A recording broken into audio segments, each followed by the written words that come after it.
Hey guys, it's Eric Kraus from Bass Assets. In the shop doing some work and wanted to take a break and do a little video on our truth jig, which I've been wanting to do for quite some time now. Our truth jig, if you guys haven't heard about it, I got with a very good guide down in Amistad who's a big jig fisherman. He's actually on our pro staff, Mr. Rick Harris. He helped me design this jig and it worked out really well. I just wanted to tell you a little bit about it, how I use it, how I set it up, and what works the best for me and him as well. First off, this is the truth jig. It's a basic modified Arky.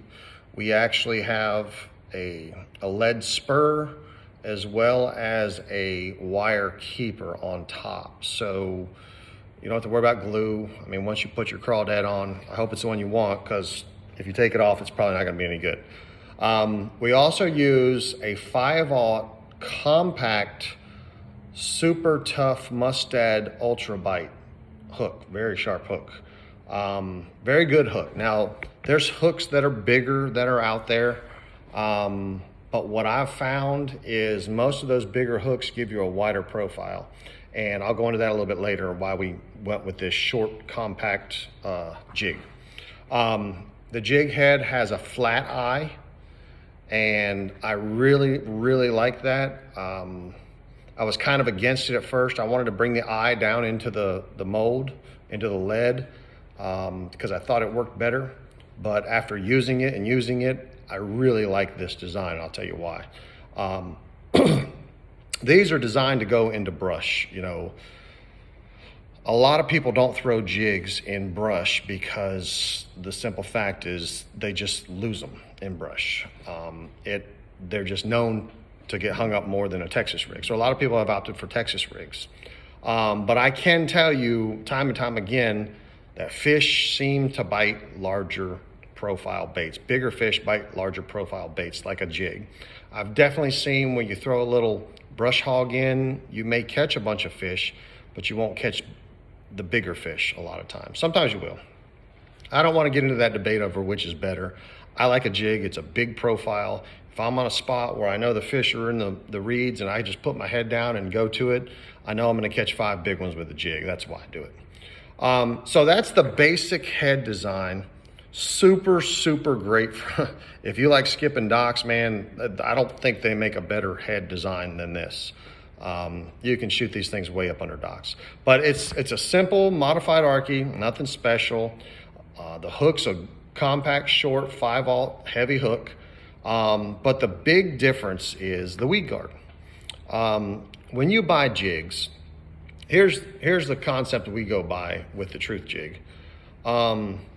You can always make a weed guard softer by moving it or doing whatever. It's very hard to make a weed guard stiffer. That's pretty much impossible to do. So what we did is we went with a larger weed guard. I don't know if you can see the difference in these weed guards, but this is your conventional 1/8 inch weed guard. This is a 5/32 weed guard. If you look, let me see if I can hold them at the bottom. If you look at the differences, I mean, the 5/32 is just way bigger. It's a heavy strand. It's got more strands. And I'll tell you how and why we set it up that way. So when I take this weed guard and I powder coat this thing and clear coat it, make it all pretty, you know, we do wire tying on the skirts. Now this is our little safety gill. Great little color. It's got some blue hue, green pumpkin, brown rubber. We have about 11 strands of living rubber in all of our truth jigs and football jigs, just because I believe that makes a difference when it floats up. But how I set them up is you'll get the jig and it'll be, you know, let's see if I can get this in here without my glasses. It'll just be a round looking weed guard. And it's a very heavy weed guard, very heavy weed guard. But what I do is I take, here, I'll do it on this. I take and fan this weed guard out to the side a little bit. And what I do is I create basically a wedge here. Now it's still a very heavy weed guard, but what happens is if you come over something and the bait rolls at all, you still are not getting caught on that tree limb. So that's what I do. I might trim it just a little bit, 1/8 of an inch there. That might be a little bit long. But if you see that profile, see it from the back, that's how you get through all these bushes and things that other guys with other jigs can't. That's why I like this weed guard as well. And this is why we call it the truth jig. So if you're into flipping heavy cover, bushes, shoreline grass, laydowns, whatever, you really need to give this jig a try. It is phenomenal. You can throw it in places and have confidence that you're going to get it back. I've been in the boat with other guys that have had other stuff, and I've been pitching this around. He's like, dude, you just put that in there and get it out. I gave him one, and they were like, I showed them how to adjust the weed guard like this, and they're like, I'm just amazed.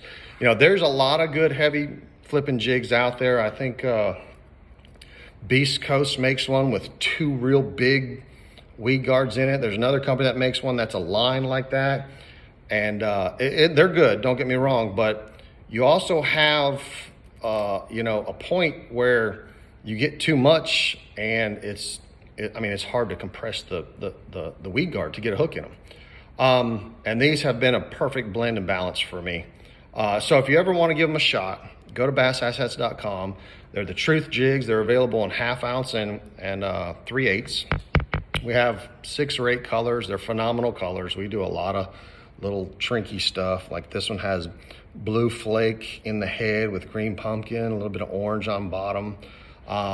If you want to try out a jig that's going to allow you to go places where you need to put a jig, especially on a high pressure day where the fish are really, really tight to stuff, go check out the Truth jig from Bass Assets. I guarantee you will not be unhappy.